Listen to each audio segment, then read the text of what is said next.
Hi friends, ఎలా ఉన్నారు? అందరూ బాగున్నారా? నేను మీ దేవుని కుకింగ్ స్టైల్. ఇప్పుడైతే మనం ఆలు పరాటా చేసుకుందాం. దానికి కావాల్సిన పదార్థాలు: గోధుమ పిండి,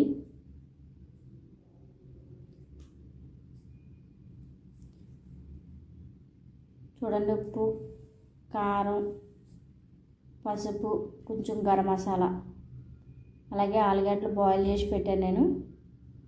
చూడండి, పచ్చిమిర్చి, కరివేపాకు, కొత్తిమీర, ఆనియన్.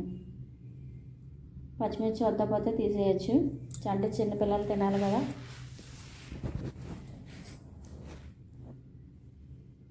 ఇప్పుడైతే అవన్నీ కలుపుకుందాం. అయితే ముందు కారం, పసుపు, గరం మసాలా, సాల్ట్ వేసాను. తర్వాత ఉల్లిపాయలు, పచ్చిమిరపకాయలు, కాలితే అల్లం వెల్లుల్లిపాయ పేస్ట్ కూడా వేసుకోవచ్చు.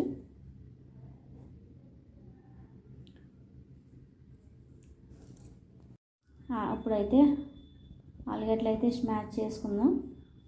బాగా చేసుకున్న తర్వాత ఈ అందులో వేసుకుంటాం. చూడండి, బాగా మెత్తగా చేసుకోవాలి, చిన్న పలుకులు కూడా లేకుండాను. మీకు ఆలుగడ్డ వేసుకున్న తర్వాత వాటర్ వేసుకోవద్దు, ఎందుకంటే బాగా ముద్ద కింద అయిపోతుంది. ఇదైతే ఇప్పుడు అందులో కలిపేసుకుందాం. చూడండి, కలుపుకుంటున్నాం. మీరు చపాతీ పిండి తక్కువ తీసుకుని ఆలుగడ్డ ఎక్కువ తీసుకున్నారంటే మొత్తానికి ఇంకా అసలు వాటరే వేయక్కర్లేదు, ఇంకా అది సరిపోతుంది. బాగా కలుపుకోవాలి. ఇప్పుడైతే కొంచెం వాటర్ అయితే వేసుకుందాం.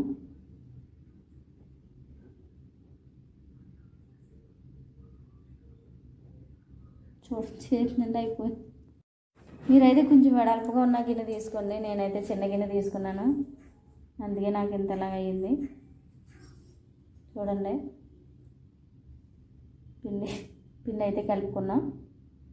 ఇప్పుడైతే పక్కన పెట్టేసుకొని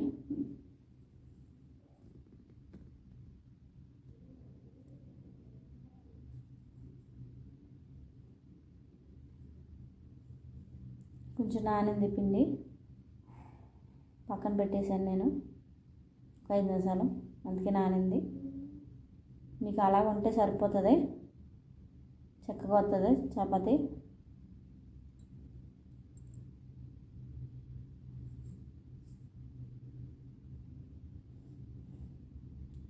చూడండి ఫ్రెండ్స్, ఎలా చేసుకుంటున్నాను. ఆలు పరాటా అనొచ్చు, చపాతీ కూడా అనొచ్చు. కాకపోతే ఆలుగడ్డ వేసాం కాబట్టి ఇది పరాటా కింద వస్తుంది, లేకపోతే అయితే చపాతీ కింద వస్తుంది. దీంట్లో ఆయిల్ వేసుకోవచ్చు, కావాలితే బటర్ వేసుకోవచ్చు, కావాలితే నెయ్యి కూడా వేసుకోవచ్చు. నేనైతే ప్రస్తుతానికి ఆయిల్ అయితే వేస్తున్నాను. అంటే అది కూడా చెప్పాలా తెలదా అనేసి అనుకుంటారు, చెప్పాలి కదా మరి. చూడండి, అయిపోయింది ఎమ్మిగా మన ఆలుగడ్డ పరాటా అయితే. ఈ రెసిపీ కానీ మీకు నచ్చినట్లయితే లైక్ చేయండి, షేర్ చేయండి, సబ్స్క్రైబ్ చేసుకోండి, బెల్ ఐకాన్ అయితే నొక్కడం మర్చిపోకండి. Okay, bye bye.